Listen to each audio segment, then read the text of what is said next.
Just said, I am presenting on behalf of Mark May. I'd just like to acknowledge our funding sources. It's been funded through the South Australian Murray-Darling Basin Natural Resources Management Board and the NRM levy, and also through SARMS, which is funded by the Australian Government and delivered by the Government of South Australia through PIRSA.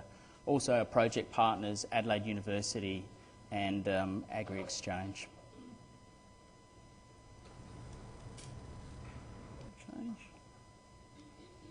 No.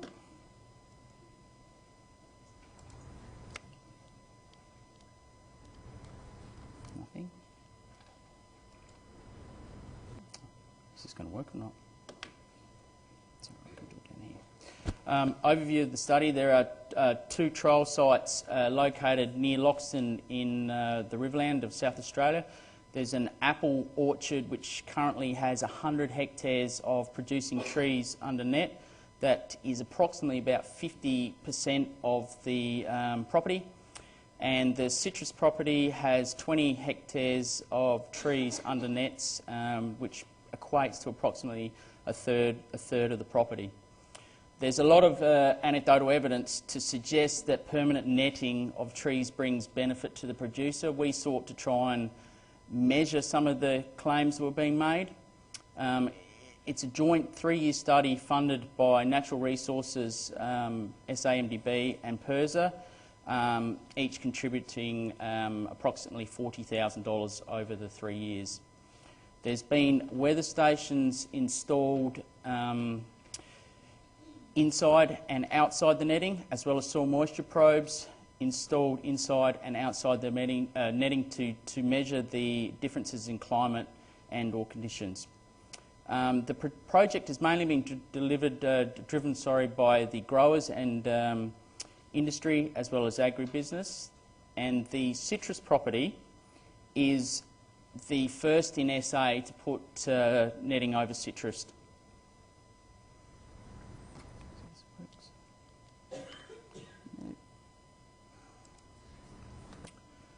Some of the claims around netting, it can increase the quality of first grade fruit of up to 30%. Now a lot of these claims we've heard for quite a few years, either out of the hills or interstate, but there wasn't a lot of measure behind it.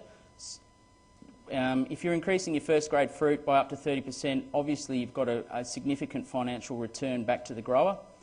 A decrease in water use by 15 to 20%. The trees generally appear healthier.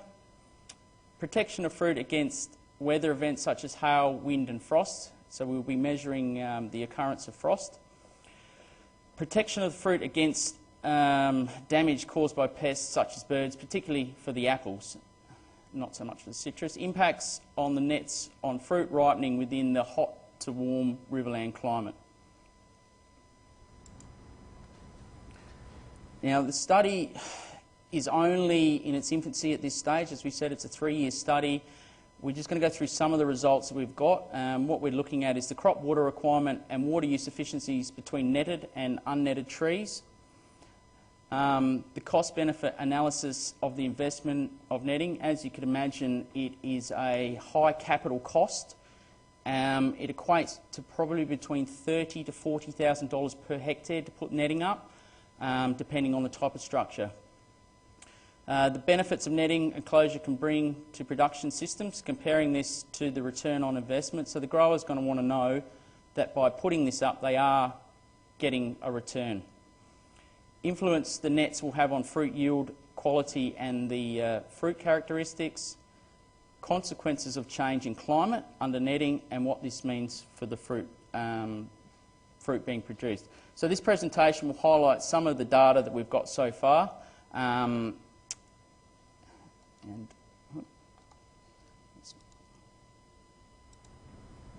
So the results so far, the project began in October last year, where we began installing soil moisture probes and weather stations. We already had some existing weather stations either outside the net or nearby, so we purchased some new equipment and installed that and started gathering the data.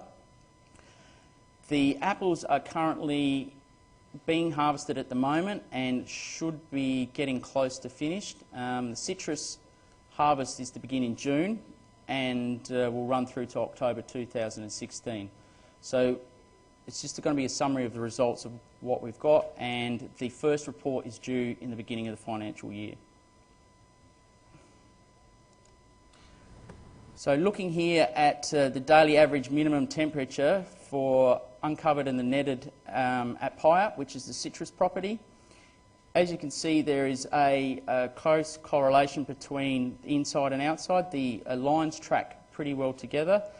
What we have noticed is if you look at them really closely, there's a small variation. It's only probably 0.2 to 0.4 degrees warmer for the fruit outside.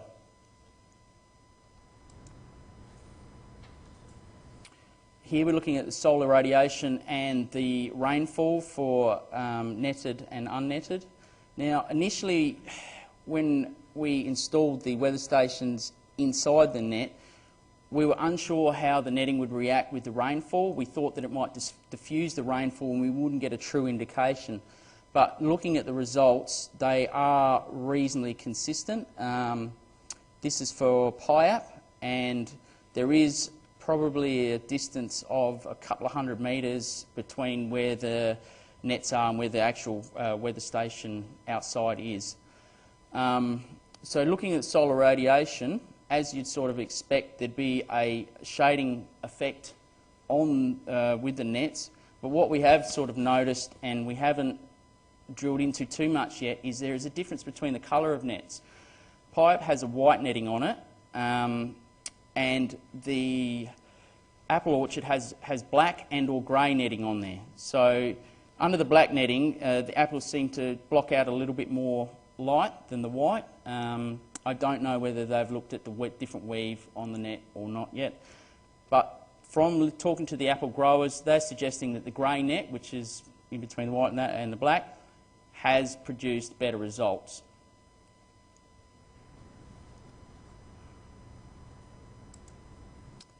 Wind speed is pretty much what we expected with the netting. It's knocked off the wind run, and it's fairly consistently down. What it's done is it's well, it doesn't look too flat there, but it's flattened out the peaks, and on those larger wind runs inside the netting, it's knocked a lot more off. And what it's done is created reasonably calm conditions inside the net, which has given us better windows for spraying and management, and has also had an effect on the evapotranspiration.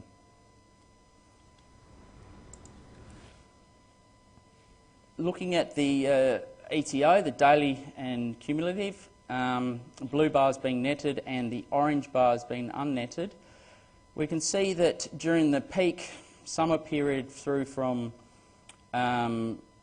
January through to probably end of Feb, there's quite a significant difference of the outside netted ETO, and to date, it's not even a full irrigation season. We can see that there is 200 mil approximately difference, which is equating to about 25% at the moment, and 2 megahectare in irrigation.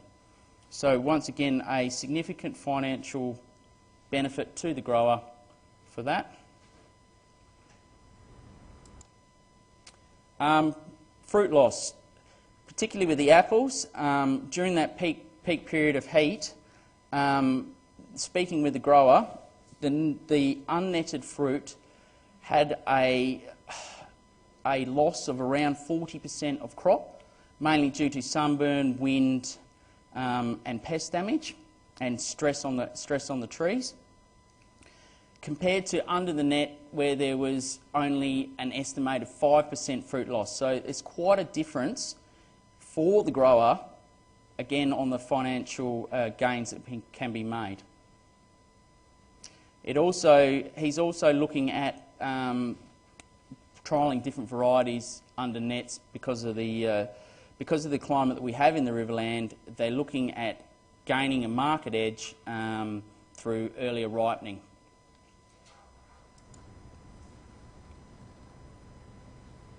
And here we can see the sun damage. It's not only on the fruit, but it affects the trees themselves.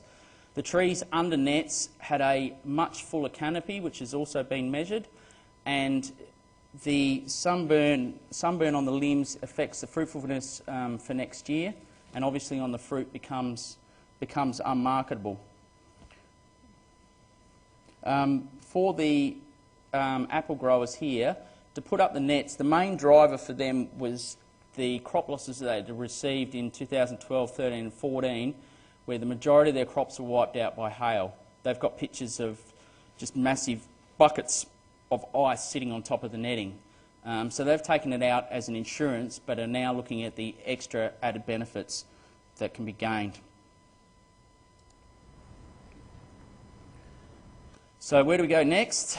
It's like I said before, it's a 3-year study producing a summary report each year, including an executive summary. The final report will draw information from 3 seasons worth of data. So what we're hoping is we'll be able to draw some conclusion from those 3 seasons. The promotion of the study through the industry groups. Industry is very, very keen to see what comes of this. We'll be holding a on-site field day on 24th of May for the apple and citrus at both sites. And we're looking to try and value add to the study through further monitoring as funding becomes more readily available. And that's it. Thank you.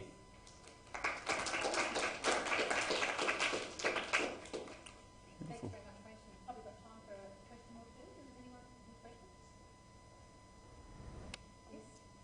The dimensions in the net,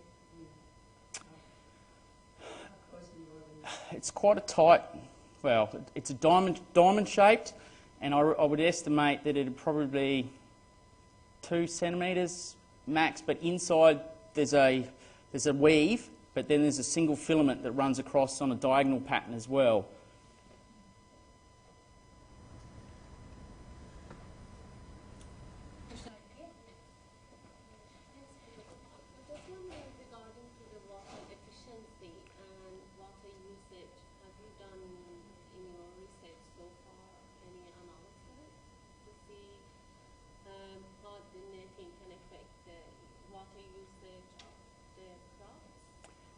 Yeah, so far we've measured, there was a graph in there with the ETO from the weather stations inside and outside.